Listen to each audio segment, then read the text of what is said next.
Welcome back to the Monkey Mind Lab. Today's guest is someone who, according to me, is the closest I've ever come to meeting a real-life Indiana Jones. We're thrilled to welcome Dr. James Fitzsimmons, archaeologist, professor of anthropology, and chair of the department at Middlebury College. Dr. Fitzsimmons is an expert in ancient Maya civilization with particular focus on mortuary archaeology, ritual practice, and the power of the dead in shaping social and political realities. He earned his PhD from Harvard, and for over 3 decades, he's been unearthing stories buried beneath stone temples and royal tombs in Belize, Guatemala, and Honduras. His fieldwork has taken him deep into the tombs, temples, and ceremonial sites of Mesoamerica, where he studied how death, far from an ending, was a strategic tool for legitimizing rule, sustaining dynasties, and even for governing the living.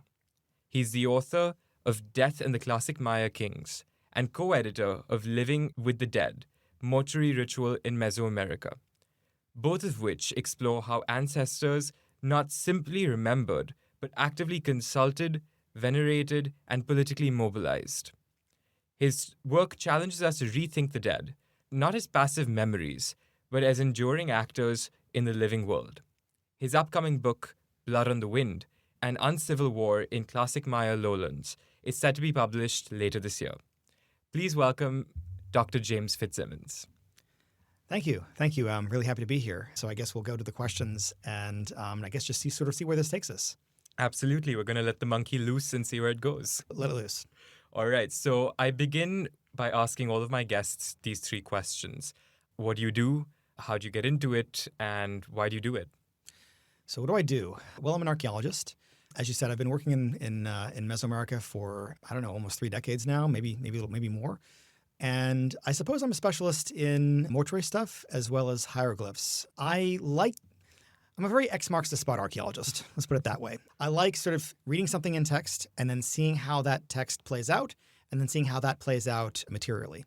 So much of my work is sort of centered on okay, well, you dig something and then you sort of see what the people write about it and see if they're telling the truth, right? So that's sort of what I do. As to how I got into this, well, I guess there's a bunch of different ways you could sort of think about it. But when I went to college, I was like every other college kid. I was pre-med.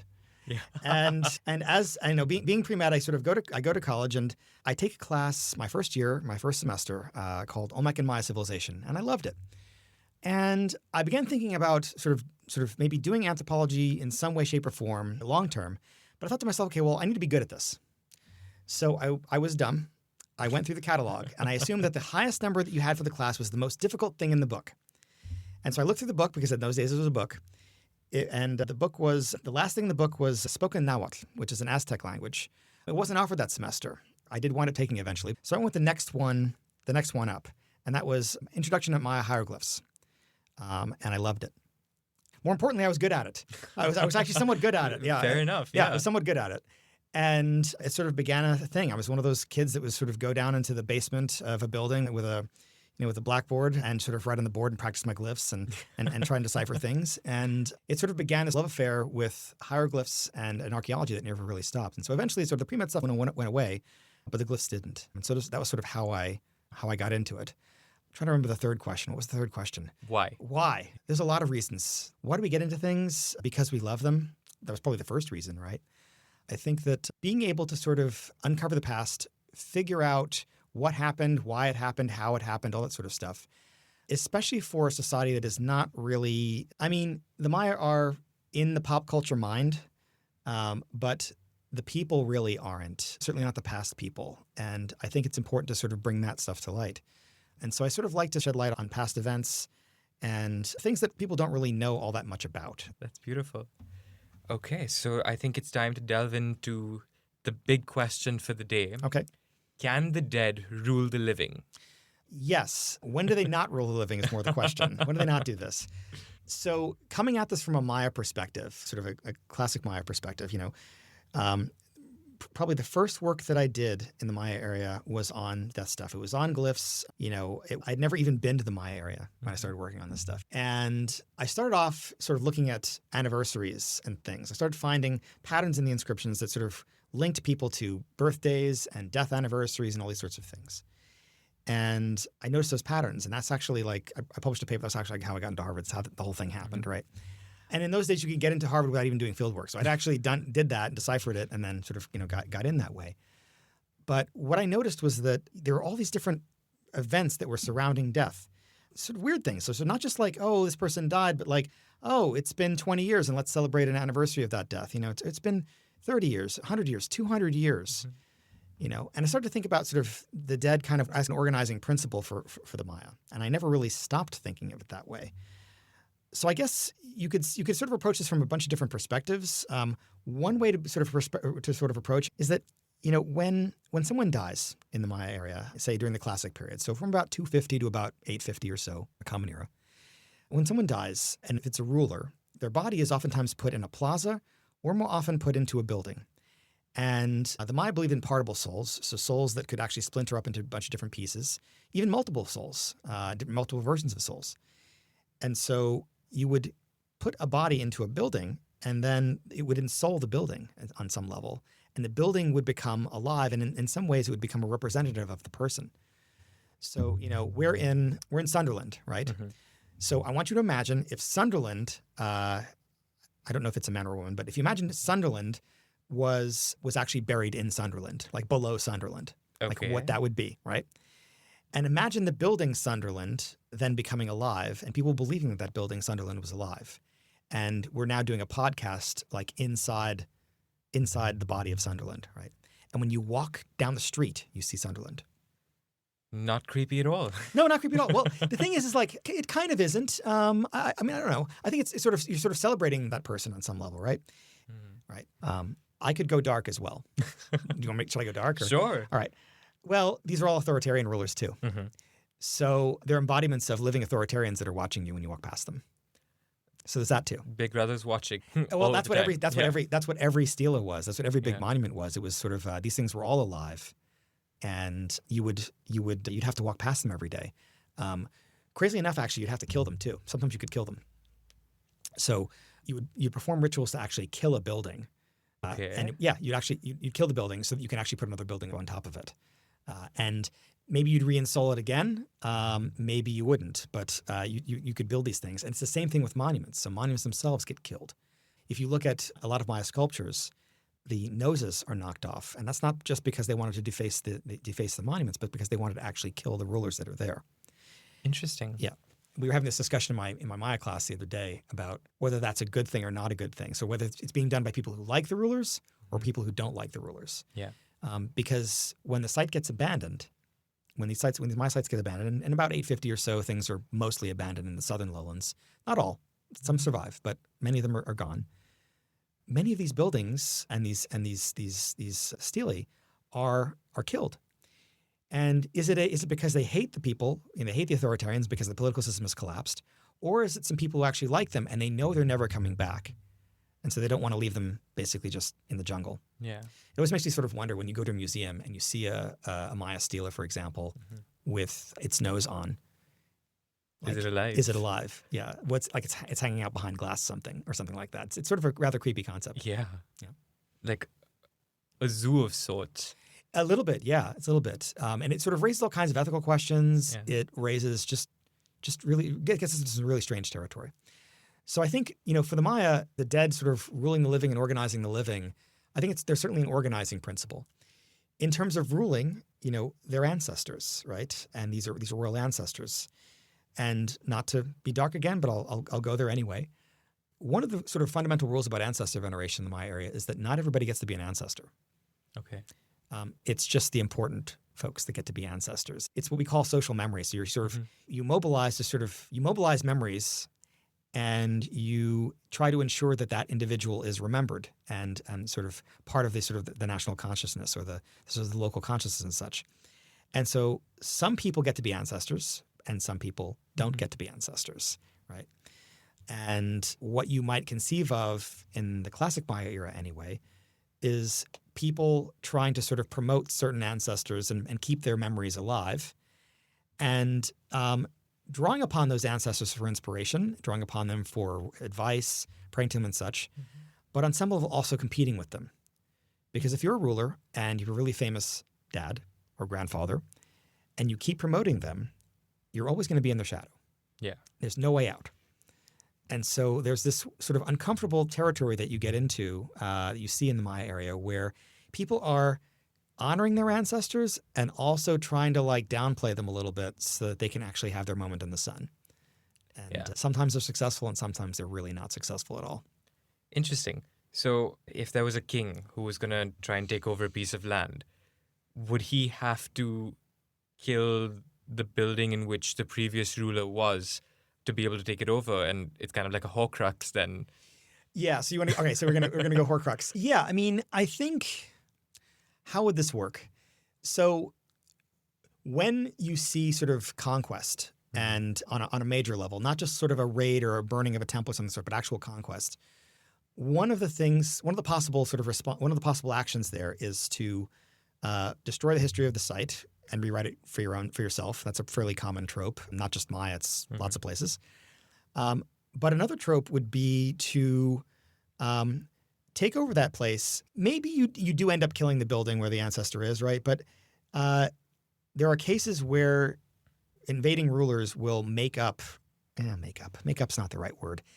They will exaggerate, shall we say, their connection to the past. So they'll find some remote ancestor that they say they're related to.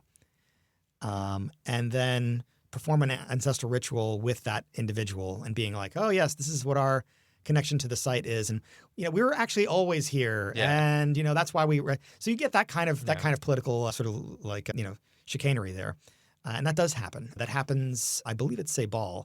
The site of Dos Pilas, I believe, goes into Sebal's royal tombs and basically they literally dig up some guy that's 200 years old, perform some sort of ritual like, oh, yes, this is my ancestor. And, do people really believe that at the time? I don't know, but it's good political theater. Interesting. So again, let's go off on a bit of a tangent here, and this is deviating from the Maya, but tangents will work. Yeah. When would you say death really occurs? Is it? And I know we've looked at this from different angles, but let's just go into when do you think it occurs, and what does it mean for different cultures, and so on from there. Okay. Well, I think it depends on who you talk to. It depends on the culture as to when you're actually dead, right?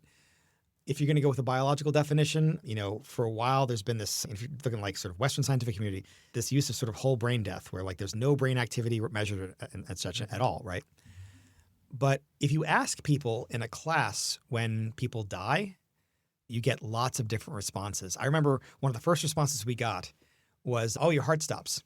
And I was like, wait a minute. You die when your heart stops. What is it? Like someone has a heart attack and you just like point at them and you're like, dead. It's too bad. Like it's all over, right? Everything from that to, your soul has left your body, to when your brain stops or sort of, cells stop responding to things. There's all these different sort of gradations. And that leads us into some really scary territory because there would be cases based upon that sort of range when you could be dead, but not actually dead. And people could be doing things to you or doing things for you, and you're still kind of sort of there, right?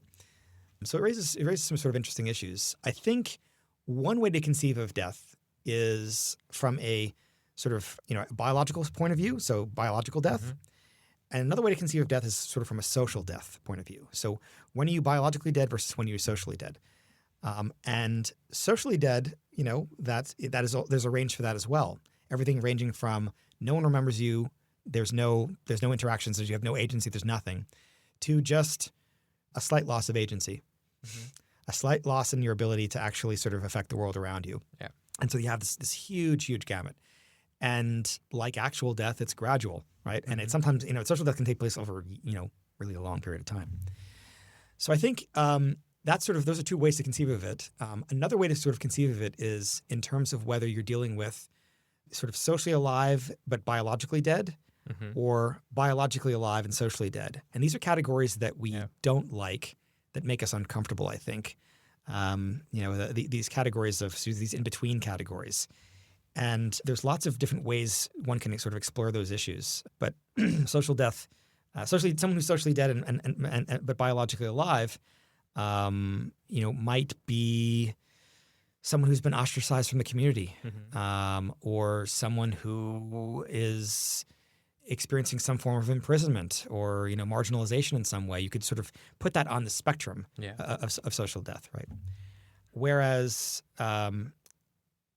biologically dead and socially alive, then you're starting to get into territory where you're believing in ancestors, and there's an ability of the person to actually be able to affect the world around them in terms of agency. And there's plenty of cases of that. I mean, I think as per the sort of the original question, for the Maya, it doesn't work as well, but for the Andes, it works really well, where you have archaeologically, where you have these mummies that are being created, right? But the mummies have a social life, and they're taken out, they're talked to, they're interacted with on a fairly regular basis. There's literally a skeleton at the feast. Okay. And you're able to sort of interact with them, and you're able to get advice from them. And in the Andean case, there's a society called Chimu, the Empire of Timor, where the dead continue to own property. All the property they owned in life, they continue to own property, even if the royal dead continue to own property. Yeah. And so the new royals basically have to go out and conquer things or build their own palaces and such because they don't technically own the other old ones. Yeah. The Inca love this idea when they take over, and they just run with it. And so it's a good example of like the dead actually ruling the living. It's almost like this empire of the dead. You have this living Inca emperor, and you have all these mummies, and they eventually bring the mummies into the Coricancha, into the palace, and it's almost they haven't taken the mummies hostage, but it's almost like you have all these individuals with property rights that are now inside the living ruler's palace that they kind of sort of control. So, trophies? They're not trophies. They're actual mummies, and they're people you interact with. But theoretically speaking, the person has control of them, I suppose. Yeah, control over the dead. Interesting. Yeah. And they still have that power to control the land and rule over it, essentially. Theoretically, yes. Yeah. I mean, there's usually interpreters and people, priests and such you talk to and all that sort of stuff. All the oracular stuff that you would find in other parts of the world is the same basic idea. And we were joking earlier about the Maya, the sort of the temples and such. Those temples that are living temples, you have to like take care of those things. Yeah. So the ancestors, you have to feed those ancestors. If there's images of ancestors, you have to clothe those ancestors. Okay. It's your responsibility, and even the patron gods of sites are theoretically ancestors for the ruling families. So you have to take care of those. And when you don't take care of those, bad things happen to you. Your site collapses. You get attacked. Something horrible happens to you. And it's never the ancestors' fault. It's always your fault. So it's kind of like a much larger scale and way more important Tamagotchi pet. Yes. If you don't take care of Tamagotchi pet, I don't know. I didn't have it. I grew up in the 70s and 80s. Yeah. I didn't have a Tamagotchi pet. I was a little bit old for that. But I never watched one die. But my guess is that would probably be really sad and horrible. Yeah. Right. If you don't take care of it, that's that. But the thing is like with an ancestor, they're not going to die. You're just going to get punished. Yeah. One of the fun bits about Mayan languages more generally is that, in some of the languages anyway, there's this sense of causality. So we have all these very abstract ways of describing when somebody does something that they shouldn't do. So like you break a window, right? Say a boy breaks a window, right? And the window was broken. Yeah. It was an accident, and there's all these ways to sort of explain the person who is breaking the window. My languages, no. My languages, it's like, no, the boy broke the window. It's like it's his fault, and you know it. And so on some level with these rulers and things, when they're not taking care of ancestors, it's not like, and they get attacked, they don't blame the people that attacked them. They blame the ruler that actually didn't do his job or her job. Yeah. It's like it's your fault. You didn't appease the ancestors or the gods. Buck absolutely stops there, and there's no escape from that. Yeah. It's sort of when things go badly for the rulers, it's rather telling. You'll see they lose support very quickly. When if you lose a really big battle, it's very oftentimes the case. It's because you didn't do something, and the support just falls away, and the whole system just goes away from them. There's not like this sense of like, you have authority and your authority is in stasis. No, your authority is never in stasis. You have to exert your authority. And if you don't exert it and exert it properly, you're done. So all of this sounds pretty indefinite, right? Like even okay, you're born for a certain number of years, you're alive, and then you die. And your property gets passed on because you no longer need it in the Western point of view at least. But according to Maya and according to the Andes, you still have ownership of that. So can you ever break out of the spell or the power of the dead? Is there procedures for that? It's a way to break out. Okay, well, for the Andes, the short answer is not really. Okay. For the Andes, the short answer is not really. I mean, I all of this is theoretical, right? So in reality, the Inca ruler that's alive is controlling everything, and in reality, the Inca rulers, the power is sort of absolute there. It's more of a theoretical sort of construct thing. It's sort of like the underpinnings of religion, right? And how well do people follow these sorts of things, right? So, but theoretically, no. For the Maya, I wouldn't say that they that the Maya are continuing to own the property after they're dead. They just sort of I don't know. They end up being everywhere. Is there a way out? Sort of. So one of the things that happens in the Maya area is that people tend to revisit the dead quite a bit. Mm-hmm. So people will go, much like for the Andes, right? They'll go into tombs. Some tombs will actually have little doors that you actually just can kind of go in and crawl in, and like with steps that you can go down in and sort of visit and such. And you'll see people dropping off things, right? But there's pretty good evidence they're actually taking stuff too, and they're modifying things. So you'll have instances where people will go into a burial, right? And they'll wait until the sort of the body is skeletonized, and then they'll paint the body a color. They usually paint it red. Mm-hmm. Usually paint it with hematite or something sparkly, right? People love sparkly stuff. They always paint it with sparkles. No, it is. It's like there's like this. One of the things about sort of Maya buildings and just the color red in the Maya area, a lot of it in terms of the architecture and something, a lot of the stuff is actually hematite, so it's glitter. So when you imagine an ancient Maya temple, you imagine something that's gray or brown, but the past is not gray or brown. It's like not black and white. It's actually in color, right? Yeah. The past is in color, and in this case, it's sparkly. It's like a glitter bomb. And so someone someone going into these burials, they're painting it red, but it's kind of sparkly, right? Yeah. It's kind of sparkly, right?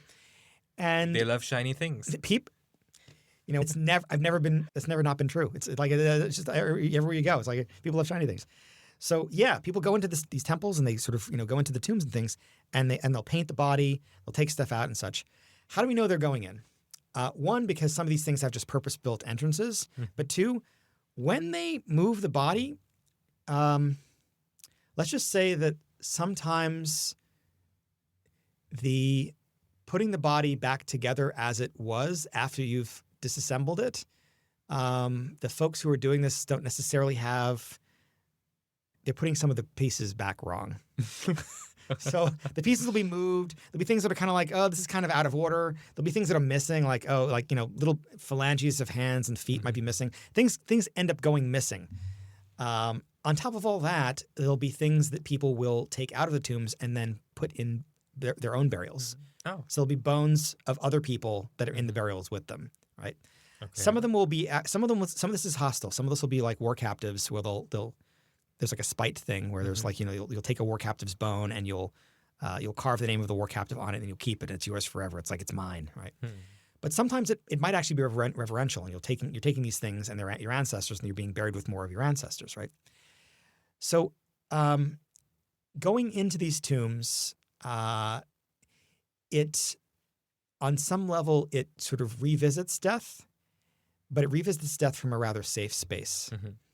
So long after sort of whatever political things have happened, whatever the fallout has been, whatever social things were happening at the time, grief, all that sort of stuff, you'll get in the Maya area all this sort of revisiting these tombs, and you're doing it from a position of strength, or at least from a position where you've had some time to actually think about what's happened, right? Yeah. Because somebody dies, there's oftentimes a lot of things that are happening all at once, and you're kind of confused. It's confusing, right? And this is not just the Maya. It's a practice called secondary burial. It happens all over the world. But this idea of secondary burial happens all over the place. And so when they re-enter these burials, they do so as a political statement, but also from this sort of safe space. It's almost like you revisit the death, but the people around you know you succeeded. They know that the succession is no longer in trouble. They know that everything was okay. And so it's almost like revisiting death and then being like, well, look what happened. Everything's wonderful. Like, we survived. Everything's great, right? So there's a political statement to it. Can they escape the dead? Well, by going into these things, they highlight it, but they also highlight the fact that they themselves were the successor and that they're fine and everything's fine. Yeah. So they're not really, they're kind of breaking free of ancestors by interacting with ancestors, weirdly enough. It's almost like you're revisiting it, but you're done. The crisis is over. You don't have to worry about this stuff anymore. I'm in charge. Ha ha ha. That kind of thing. So there is that escape there. On top of all that, usually a given ruler they might demolish a temple and put another one on top of it, and it might even be an ancestor's tomb, but theirs is always on top. Okay. And it's always bigger and it's always better. So on some level, no, they can't escape, but at the same time, yeah. The only thing that anybody walks around when they see Sunderland is New Sunderland. Yeah. They don't see Old Sunderland. Yeah. And you see that happen quite a bit where a leader will take over a new institution or kingdom or whatever, and then will really try their best to step out of the shadow of the previous one, maybe undoing some of the stuff they did, breaking things down. And I mean, you can see this even in corporates or schools or whatever. Like, people will really try hard to assert themselves to step out of the shadow. Oh yeah, we call it rebranding. Yeah, that's what it is. That's a polite word for it. It's a polite word for it. Yeah. And that raises questions for me related to the ancient Maya to a certain extent, but also other cultures. You can be present as a monument, a building, a tree, but there are also ways in which people ensure you can't, like the Tibetans in burial, for example. So is there, in any culture that you're aware of, such practices of renewal, if not reincarnation or rebirth, but also punishment and ensuring that you can't do that? So in the Maya case, yeah, for some reason, monkey minds. Somehow I'm still wandering around the Maya area. Okay, and so go with it. In the Maya case, yes. So one of the things that happens with defeated rulers and sort of just defeated folks more generally is that they're stripped of their generative power. They're stripped of their abilities and such. And on some level, they are broken down essentially before they're killed. If they're going to be killed, they're broken down before they're killed, and they take away a lot of the things that these rulers, nobles, and such are supposed to have. So not just their titles, but like their innate creative abilities. There's something called chabakab, right? This innate ability where they actively say that this person is ma'chab, ma'akab. So this person doesn't have it, and we're taking it away from them. So they'll have a captain, they'll actually take it away from them, right? This sort of generative power. And they make sure that you are, they might, I suppose they're commemorating your defeat. And so I guess they're immortalizing you in that sense. But you eventually sort of get turned into essentially food for a building. Like, they sort of dismembered, broken down, just turned into food for the earth, essentially. And on some level, you're forgotten, or you're co-opted into the narrative of the victor. So they co-opt you and your family into the narrative of the victor, and you as an independent entity cease to exist. So there's that. In terms of you're talking about sort of the politics of like forgetting, right? Where you sort of forget folks. Yes, there are plenty of places where people sort of intentionally forget. People where their names are scratched out, intentionally not spoken, intentionally forgotten and not remembered. In the Maya case, as I said, some people get to be ancestors, some people don't get to be ancestors. And the ones that don't get to be ancestors, they're forgotten, and that's that, right? And there are cultures, yes, where people we're going to cover the Kayabi, where you intentionally forget them. And it's, some cultures is a punishment, like we're just not going to remember you. So like the example that comes to mind is like ancient Egypt, right? Akhenaten, name gets scratched out. They try and basically just erase this person from history, right? And then there's other cases where actually the forgetting is on purpose and it's a blessing. It's like so you don't dwell on the past and you don't sort of dwell on the dead person. But in terms of sort of intentional forgetting as punishment, yeah, that's pretty common. You raised an interesting point about the tombs and these things that they're breaking down and building up and really as status symbols.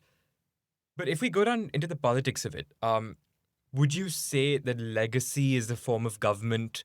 And let's tie that to what tombs do politically. Do they have some sort of political capital that they hold? Yeah, they absolutely do. So if you sort of think about what legacy and political capital. I think just by interacting with these places, you create a sense of, you create capital on some level. The tombs have cachet. It's like, you'll find a tomb, for example, and they'll reorient the entire site to that tomb. And so a ruler or someone that's sort of on shaky grounds can look back into the past and talk about how wonderful things were then, and then link themselves to how wonderful those things were there, and then be like, well, it's gonna be like that again. We're gonna revisit the golden days. Whatever this fictional golden age is. I keep looking for this fictional golden age. Where is this fictional golden age? I don't know. It's always in the past, and it's always remote, and you can never actually get a sense of what that golden age was. Yeah. I don't like. Yeah. There's always a golden age in the past, right? Things are always better, and so someone who is on shaky footing will oftentimes use these tombs as cultural capital. So you harken back to a time when the site was, or the place was really, really good, and you link yourself to that ruler in some way. Familial relationship, I have secret knowledge, I'm talking to them, that sort of thing. And then that helps shore up your own rule. And then, not to be cynical, but then once things are actually relatively solid, one of the things that happens is they stop talking about that person. You move on. You move on to something. You move on to something else, right? But the sort of the places where we find things are really, really shaky, you get ancestors thrown in like pretty much in anything, right? Sort of a word on the past, you might find this sort of strange for an archaeologist to say, but the past is a horrible place. You don't want to go there. You don't want to go there. Oh, yeah. It's a horrible place. I don't care what year it is, it's a horrible place. And people are like, oh, you're an archaeologist. So, if you had a time machine, would you go back? And I'm like, no, not really. I think that would be a bad idea. Maybe if I was in a hermetically sealed bubble, I couldn't get killed. I couldn't die of cholera or whatever diseases, I wouldn't get attacked or killed or maimed in some way. Maybe I might just go to fly on the wall just to see what's, am I right? But no, not really. I would never want to go back. And so this fascination with going back into the past and that person from Dos Pilas going back into Ceibal and being like, oh, it was 200 years ago. I think they're trying to harken back to this sort of fabled golden age of Ceibal. But I don't know if there ever really was one. I mean, I think, or there always was one, and you're just picking an arbitrary point. Right? Yeah. But no, the past is a horrible place. Don't go there. It's sort of, when you think about where, at any time in human history have people been more connected than they are right now? Not really. In terms of sort of, dire poverty, it's not. You go back into the past, it's so much worse. Yeah. You want to bring death into this, like infant mortality rates. Like, no, I don't want to go back there. Yeah. So it's interesting that you mentioned it can be used as political capital to influence things and get things done. So would you say that death is perhaps one of the oldest forms of propaganda? Mobilizing dead, sure. Mobilizing the dead, absolutely. Absolutely. I'll give you an example. One of the first agricultural civilizations in the Middle East, and by first agricultural civilizations in the Middle East, I mean one of the first agricultural civilizations, period, right, was this group called the Natufians. And the Natufians, they were at the beginning of agricultural societies. I would not say that they had great lives. Anywhere you go in the world where people are transitioning to agriculture, it's usually a very bad time. People are malnourished, they are anemic, they have higher incidence of war and much higher mortality rates. It's just a terrible time. So these Natufians, some of the first farmers, they're living horribly, right? I'd say that I would not want to. That's like a time machine. That's an insta kill. I don't want to go back there, right? This is really bad, right? And one of the first things that you see among those farmers are these sets of skulls that have been plastered over with ancestors' faces on them. It's one of Okay. the first things. And in general, when you see these kinds of things, it's usually has to do with property rights. Mm-hmm. So you have these ancestors that are sort of brought up, and so the theory goes, at least, is that they're basically being used as a way of sort of marking territory, property rights, ownership. My ancestors were here first. I own this land. All that sort of stuff, Mm-hmm. right? That's about as old as propaganda as I can get. Imagine those Natufians, with their skulls and things, and now imagine somebody who like arrived there but managed to somehow sort of scheme their way into the system, like getting a random skull, like putting some plaster on and being like, "Look, I've been here for a long time." Yes, absolutely. You see this sort of stuff, this quick built stuff all the time. We like to think the people in the past is like, they're so different from us. They're not that different. I'll give you two examples. One example would be like Angkor Wat, for example. Mm-hmm. If you ever go to Angkor Wat, have you ever been to Angkor Wat or anywhere? I haven't, Okay, no. so if you go to Angkor Wat and you go to the sort of the main temple there, Mm-hmm. and you look at the building, it looks like it's made out of solid stone. Mm-hmm. It's actually not made of solid stone. The archaeologists, when they sort of reconstructed it, and when things have been reconstructed there, the restoration crew, they show what's underneath, and what it is basically really hardened clay. That's a Okay. really sort of like not like really light air dry clay, but still really hardened clay with Mm-hmm. with stone face. Hmm. So it makes it look like it's really old. Yeah. Right. The same thing goes for the Maya. You look at Maya buildings, you see these big soaring pyramids, and you think to yourself, oh, these are really well-made, beautiful buildings. Some of them are well-made, Mhm. but pretty much at the heart of it, it's a bunch of boulders connected with some mortar and then stone face that's cut on the outside to make you think that this thing was built and just amazing. But really what they did was they kind of cut corners. And, Okay. and they sort of did this, to sort of make it seem like these things have always been there and are gigantic. Think of the ruler, right? They're building up on their predecessor's pyramid. Maybe their predecessor's pyramid isn't all that great, and they want to make a big splash, so they built up something really quickly. I used to work at a site called Zapote in Guatemala, where at a certain point the site didn't have a long history. People were excavating there. I remember I brought some students with me, including some Middlebury students, and they were excavating this place. And I go away. I leave them to dig in a pit, and I go away for a while, and I come back, and I see them just hacking away. And I look at them, and they're like, "Yeah, this floor is really hard to get through." And I was like, "What are you doing? Why are you digging through bedrock?"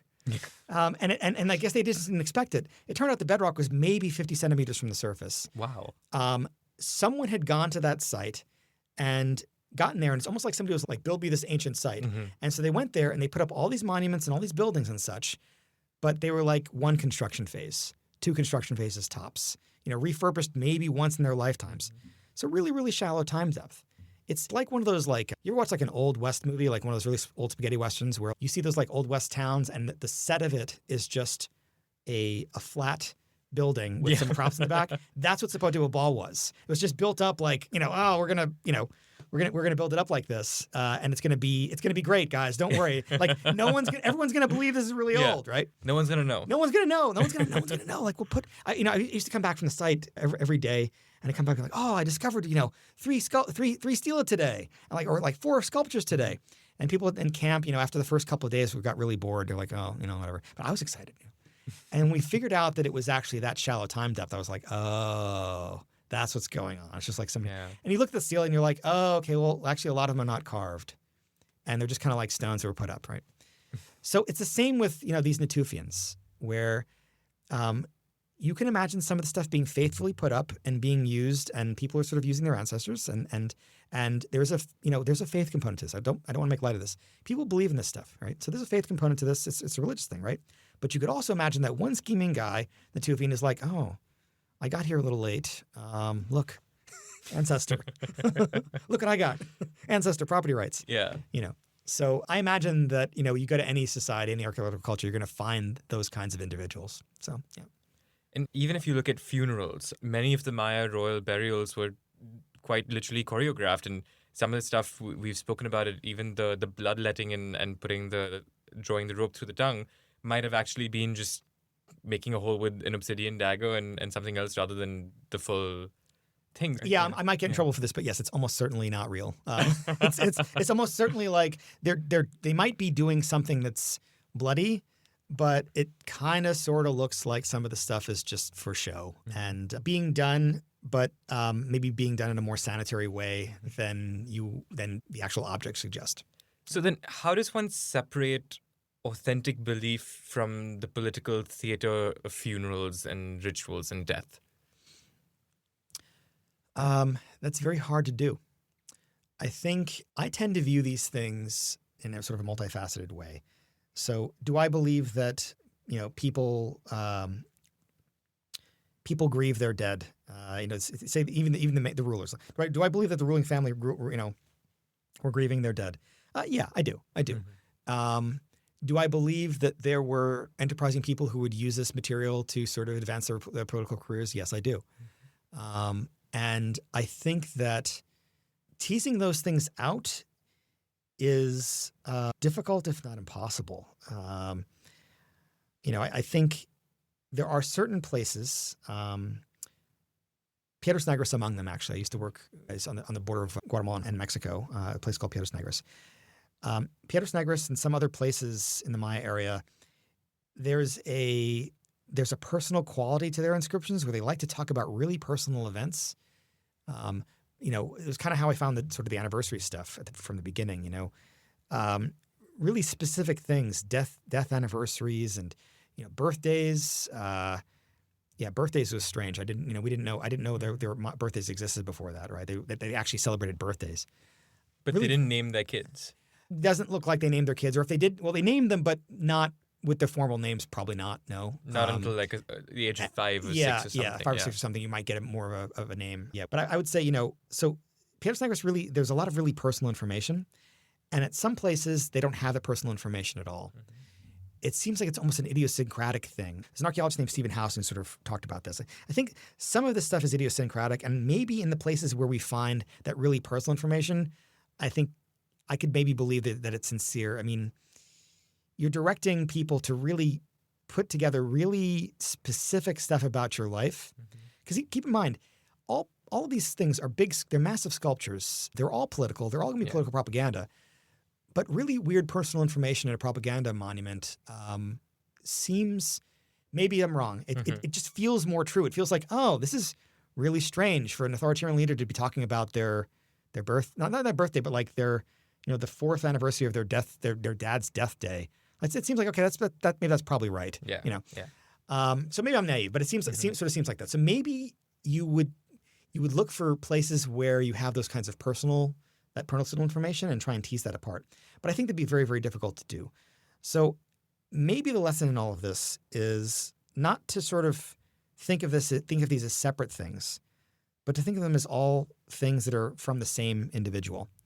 It's kind of like this. It's like I'm a college professor, right? But that's not all I am. And I have, I behave in a certain way. I dress a certain way. I mean, look at this. Right? Do we think I don't go to bed in this? I don't go to sleep in this. Like I don't walk around my house like this. You are infamous for walking around with bones and random skulls just around campus. I do, unfortunately, walk around with bones and skulls on campus. You'd be surprised, actually. Oh, where's the camera? The camera's there. You'd be surprised how many people don't even notice that. Like I can walk around with like a case and like nobody even. It actually is a little freaky. I don't like that. They don't know. It's like, oh, what are you doing? Like I could be walking down campus with like a skull in each hand, and like nothing happens. Like no one notices. I could just walk down the street, and I keep wondering to myself, like, how is it that they don't notice? So I don't dress like this normally and such, right? So I have that aspect to my personality, right? But I'm also a father. I'm a husband. I have hobbies. I have a life. Gaming, I believe. I do gaming, yes. I do love my gaming, yes. So, there are other things that I'm doing, right? And I do all of those things at once.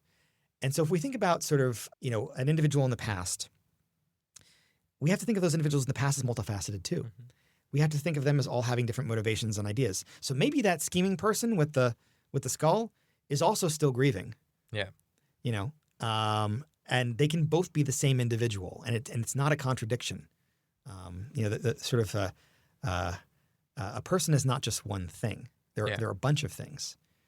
And so that's sort of that's kind of how I would view it.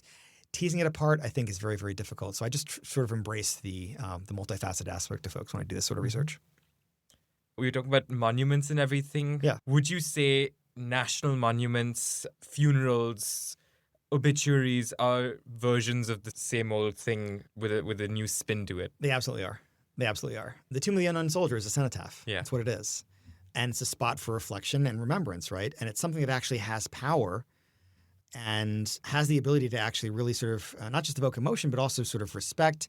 There's all this, you can attach yourself to ceremonies surrounding the Tomb of the Unknown Soldier, and you get it's like auto creds, right? It's like you automatically have like some sort of authority there, right? And you can attach yourself to that narrative, and then you become part of that narrative, the Tomb of the Unknown Soldier, and that narrative becomes part of your narrative, right? And so you can co-opt these things. So absolutely, people co-opt contemporary dead stuff all the time. So I had a question about sort of the how this sort of plays out in other cultures and things.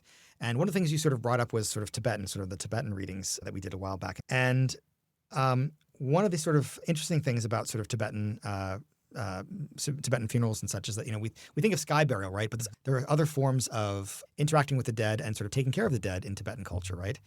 In classical sort of the classic thing, right? And so there's obviously cremation and things like that. But I think we were alluding to sort of this punishment stuff earlier. One of the things that is sort of lesser known about this is that, at least traditionally, burying individuals in the ground is kind of a no-no. You kind of don't want to do that, and that's reserved for sort of criminals and folks that basically you kind of don't want around. Yeah. While the goal of sort of reincarnation, the goal of sort of Tibetan sky burial and things of that sort is reincarnation, sort of expel the soul, get the soul to the afterlife as soon as possible. The goal here is to actually almost take them out of circulation. So you're burying them in the ground, and they don't really have the opportunity to the soul doesn't really have the opportunity to leave the body, or at least it's kind of trapped there. Yeah. Honestly, I don't know if it's trapped forever. Theoretically, I mean, bodies rot, right? So I don't know. But you're kind of trapped in there for quite a while, and that to me is sort of a rather scary prospect. And it's sort of something where you can sort of see the contemporary world and punishment making its way into sort of the treatment of the dead, and even after they're dead, right? So you see that.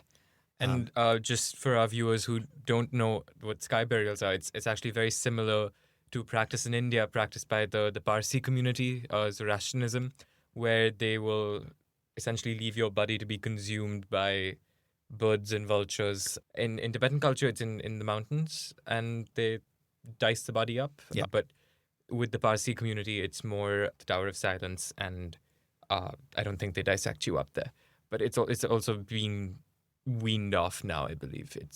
They're leaning towards other means of disposing of the body. Yeah, But, the reason why sky burial exists in part is because cremation might be the preferred version, right? But there's no timber. Yeah.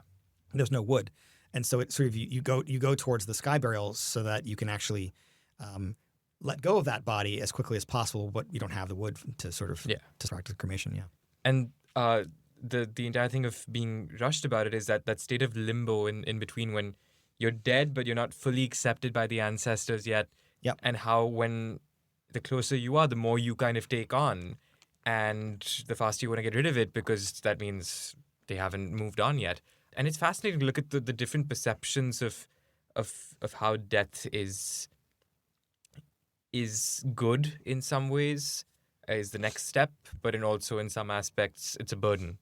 And do we see that in any other cultures or from any other research being done in anthropology? So death as being a burden. Both a burden and a good thing, how kinship plays into that. I think kinship, sort of the way one can conceive of kinship in funerary ceremonies and things, is that burials are sometimes, funerary ceremonies in general, are a way to sort of highlight the dead, right? But they're also moments when relationships between people can be negotiated and renegotiated. It's you have this rent in the social fabric, so to speak, right? And this idea that sort of the group is now coming to a whole, and trying to sort of come to grips with that, and trying to reintegrate into something new, or to sort of become something new. That's sort of at least one theory of how this sort of stuff works. And so for families, families fight. families. Some people don't get along. There's always Uncle Larry, right? You don't get along. You don't get along. You don't get along with that. Might not get along with that person, right? Yeah. But so the funerals are for kinship wise. There are moments where the family can actually sort of come together and renegotiate their relationship, including with Uncle Larry, right? Yeah. You have that sort of that renegotiation there. And so, yeah, I mean, you see that those kinds of negotiations and renegotiations. I mean, they happen all over the world. We were talking about sort of the Tibetan sky burial stuff. The idea behind that is to let go of the dead as soon as possible. And so the family very oftentimes is actually there. They're there when that happens. And, people are encouraged to sort of watch. Children too. They're encouraged to watch so that you let go, because it's sort of this idea of sort of letting go. I mean, the body it's just the body. The person isn't there anymore, right? And in part that on some level causes that kin group to become closer. It causes that kin group to have that shared experience, right? But also to sort of recognize, okay, well, that individual is not there anymore, and to sort of make a finality to that experience. Closure. Closure, yeah. Yeah. You need closure, yeah. So absolutely, it does happen. Okay. What's it like being an archaeologist? Is it everything that the movies presented to be? Is it everything the movies presented to be? No, it's absolutely not. So what's it like? So most of your days, I hate to tell you this, but sort of most of your days are spent either supervising excavations. If you get to my point, right, most of your days are spent either supervising excavations, fundraising, and really spending very little time in the actual field, right? Many of the days are like this. If you end up being a sort of a project director or something like that, it's you become more and more divorced from the actual field work. However,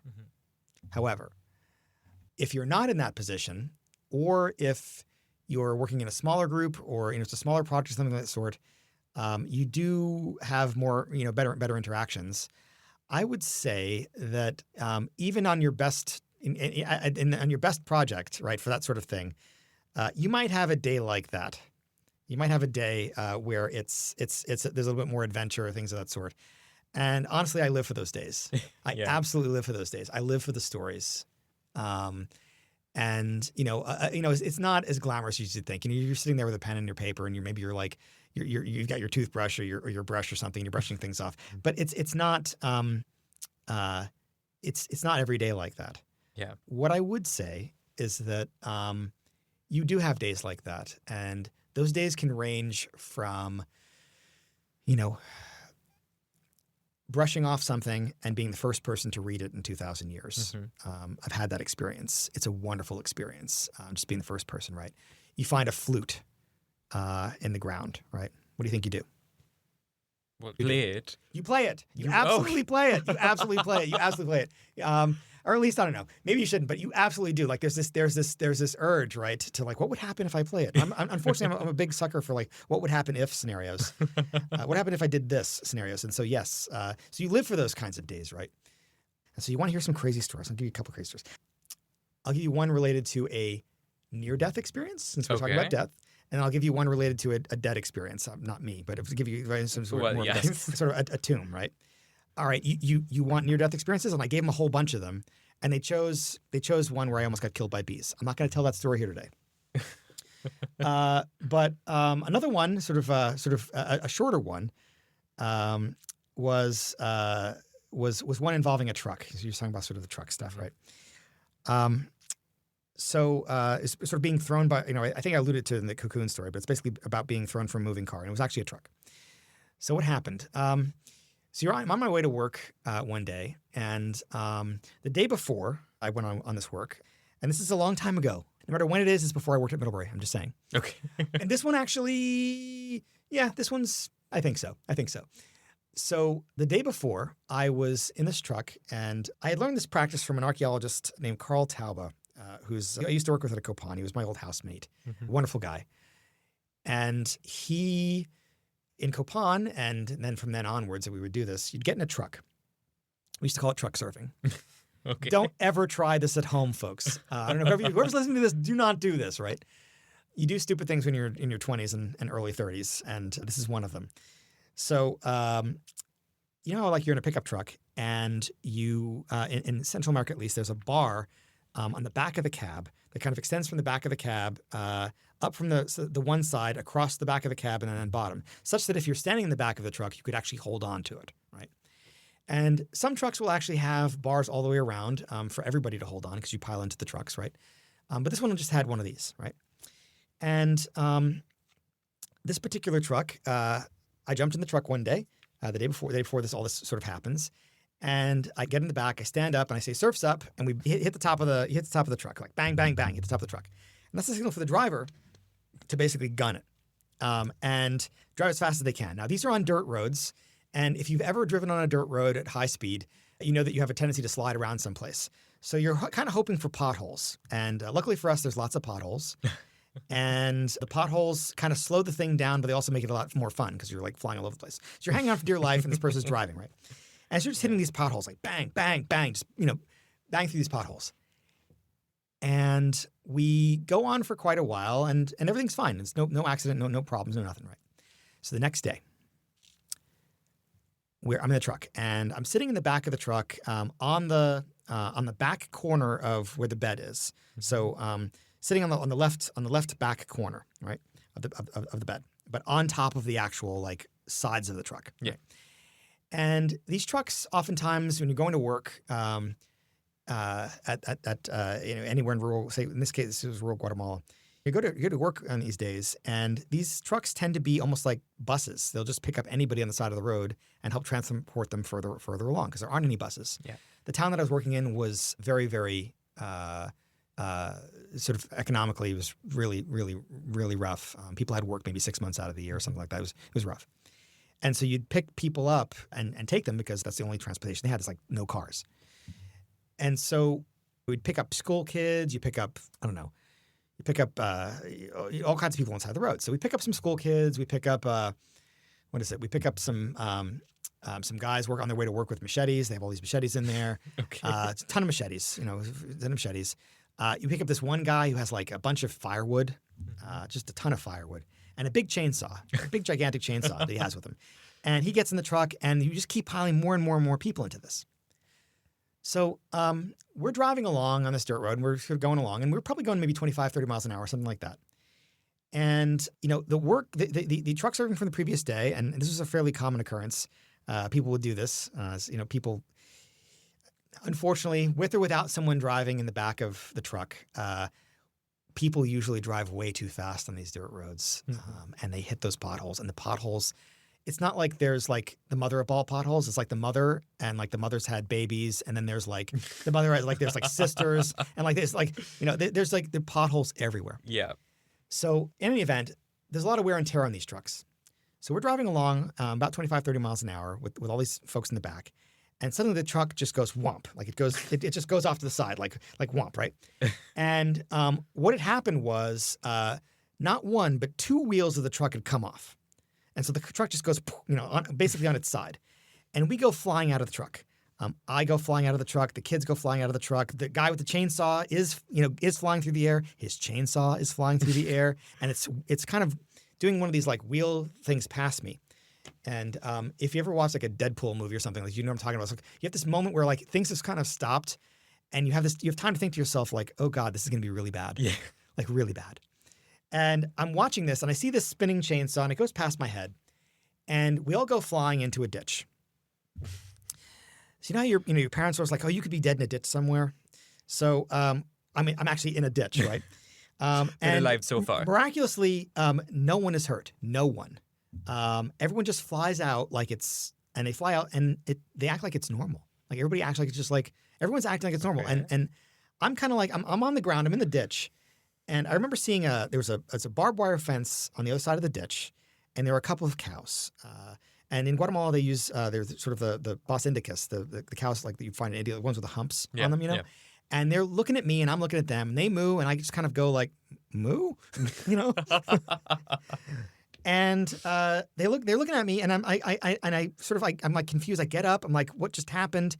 And the weird part is that not only does everybody act like this is perfectly natural, and it's like they've like done this before, right?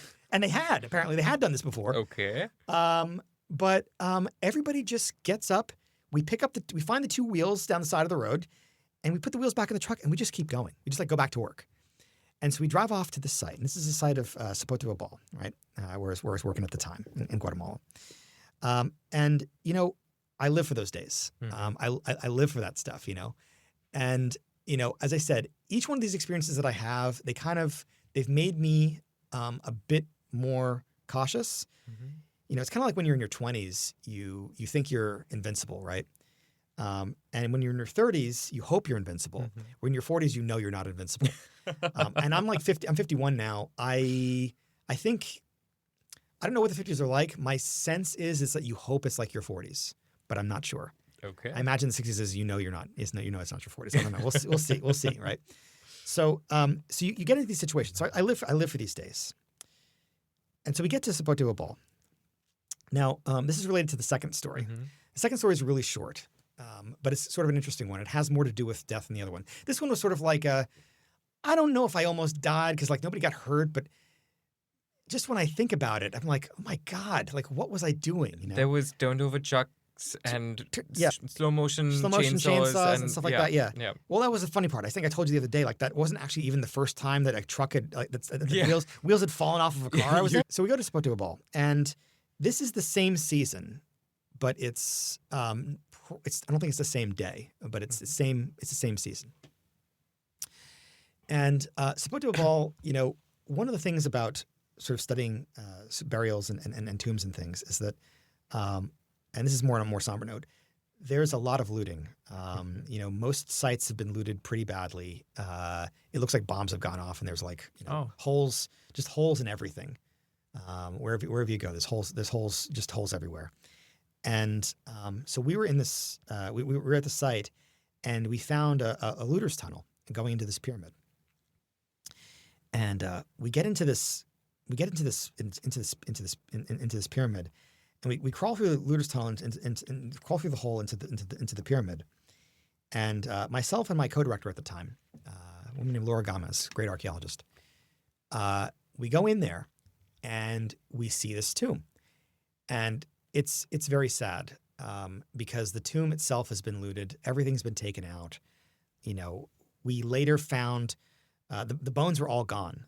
There was like the bones were like, well, they weren't in where they were supposed to be. The bones were like in another part of the tunnel that someone had just like taken the bones and just like thrown them somewhere. And so we took the bones out. We wanted, you know, try to do something with those. And so the tomb itself was completely empty. And there was a tomb inside the tomb. There was like a depressed area where the body would have been. It was sort of like a depression where the body would have been, and then there was like a kind of like an incline where the head would be. So if you were to find a tomb and it was completely empty, there's nobody in it, and you see a depression where the body would be, and and you see like a thing where the head would be, what would you do? What would be your first impulse? Walk away.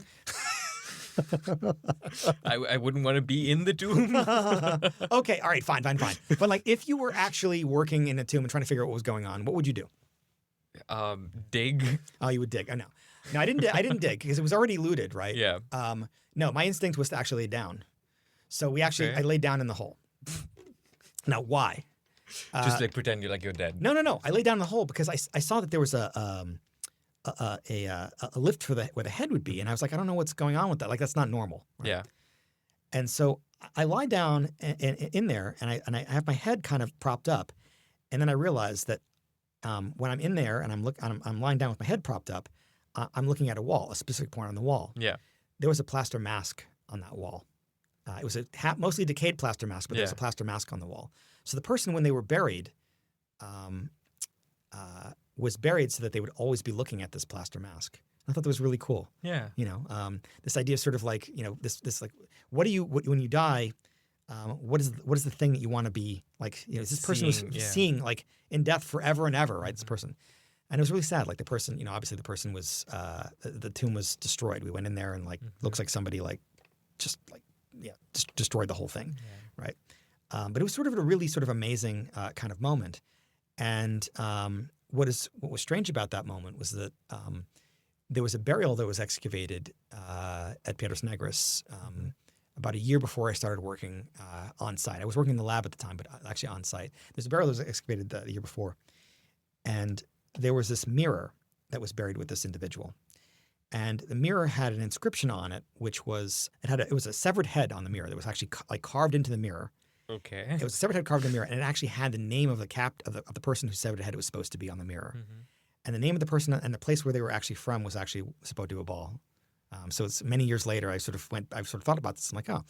And this mirror had been arranged such that the dead person was always going to look at it. They'd always look at it and see their face in it. So they buried it so that the mirror would actually, of the dead person, they would see this captive that they had taken many years before, and they'd always see it. Yeah. And I always thought that was really kind of, I don't know, poignant, Powerful. a little spiteful, powerful. Yeah. It was a whole bunch of things all at once.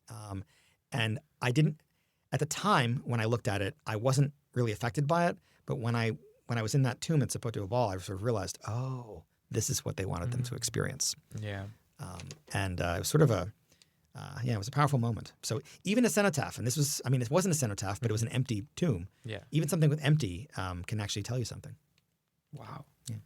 So I now ask you, if you'd like to say something to our viewers, what would it be? So I guess what I would say is, we talked a bit about death today and how the dead are sort of affecting the living, and how that, how dead can rule the living and their impact on things, right? One of the things that I oftentimes say in my classes, and I think it's really appropriate here, is that when we think about the past, I think your feeling is always that the past is somehow over, that it's in the past, it's done, and it can't change, right? That's not true. The past is always changing, always. People are always taking their ideas about the present and imprinting them back on the past. So all the things that I've said today, there's a part of me that I sort of brought into that equation, and it's something that I really can't get rid of, right? So there's a part of me that actually interpreted that, and interpreting things, and then sort of putting my own ideas onto the past. And so I suppose the question I would ask you to do is think about how you think about the past, and how much of you is actually being imprinted on that, as opposed to what actually happened. So I guess I'll leave it with that. And that brings us to the end of our episode. Thank you so much for monkeying around with us. Stay tuned for the next episode of the Monkey Mind Lab.